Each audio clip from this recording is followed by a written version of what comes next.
I'm in line at the Tim Hortons, getting ready to get my coffee. I'm next. And the barista says, next person in line, please come up and I'll help you. And I start walking up, and this lady just pushes next to me and just runs up and puts in her order. I was next. I was standing there. Am I invisible? I wanted to go up there and say, get your butt back in that line because I was next. But did I? Guess what I did? I just stood in line, had steam coming out of my ears, and I waited again till eventually I got my coffee. How pathetic is that? At my advanced age, I still haven't learned how to speak up for myself. I desperately need some help. Mr. Toastmaster, fellow Toastmasters, and most welcome guests, I turn to help in my interpersonal communication manual that is offered by Toastmasters. And project number 5 is called Asserting Yourself Effectively, something that I really need to do. Now, this is in 3 parts. The first part is going to be in my speech where I'm going to be going over the 4 steps to asserting yourself, and there's also a few tips along the way.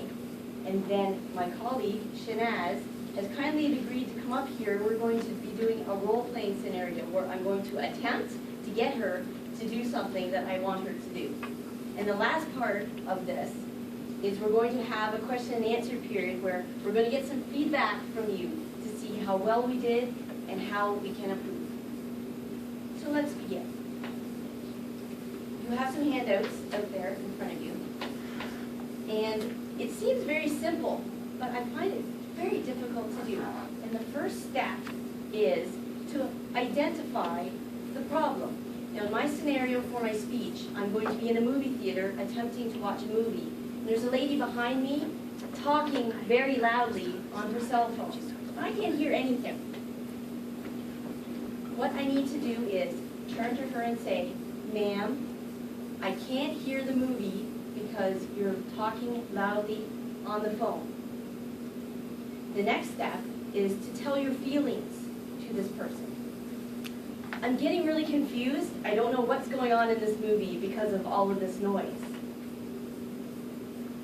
The next step is to specify the solution. Miss, I need you to stop talking on your phone and turn it off. And the last part of this is describe the consequences of what will happen when they agree to your request. Once you stop talking and you turn off that phone, everyone in the movie theater will be able to watch and enjoy the movie. It seems really simple, doesn't it? Why is it so hard to do? There's also some tips that I need to remember when I'm going to be going through this scenario. And the first thing is, speak up right away. Don't wait like I do when my husband leaves the milk out on the counter overnight. And I don't say anything, and I put it back in the fridge. And then I do it again, and again. And then eventually, I freak out on him after about a month. And then when you're angry, nothing gets done.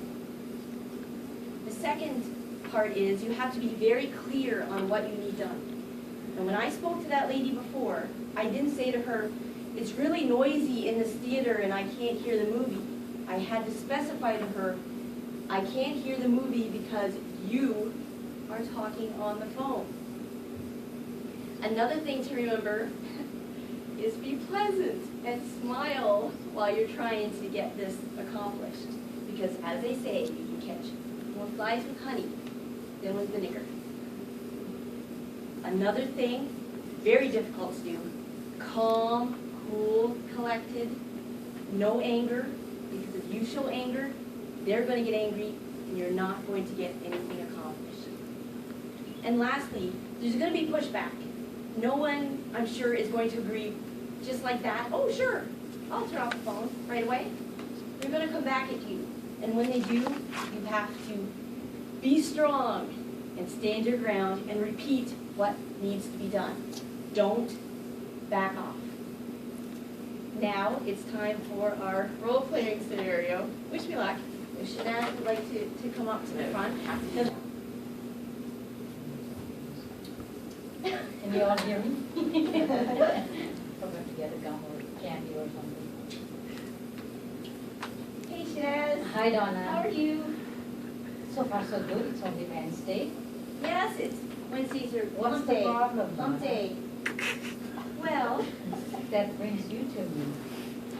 well, you know how I have to finish a report today by 2 o'clock. It's a big deadline, and it's really, really important to everybody here at the office, right?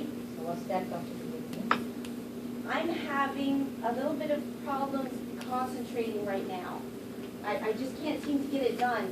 And I think it's because of you chewing your gum. Oh, It's really? a little bit loud. Didn't just a little. Didn't you know that my New Year's resolution is quit smoking? Good for you. And it's only February, and I'm trying to get rid of my habit by chewing gum, so I don't think of smoking as often. So I thought you knew about it, and I thought you'd be more cooperative and tolerant about it. I'm sorry I didn't know about it, but good for you for doing that. That's a really hard thing to do, I know. Yeah, I'm trying my best. But I do need to get this report finished by 2 o'clock. Because we know how our boss gets really upset when we don't meet our quotas. Can you And she not go- only gets Can you not go into a little cubicle and find yourself a quiet space? There's no cubicles available though. So what I need you to do is to stop just until 2 o'clock. Just until 2 o'clock? Yes, 2 o'clock. Well, it's almost 12:30, so I think I can manage that. That would be a wonderful thing.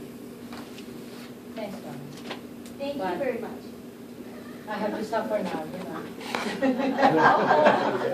I just take a smoke break and leave, so. I appreciate you doing that for me though. Thank you.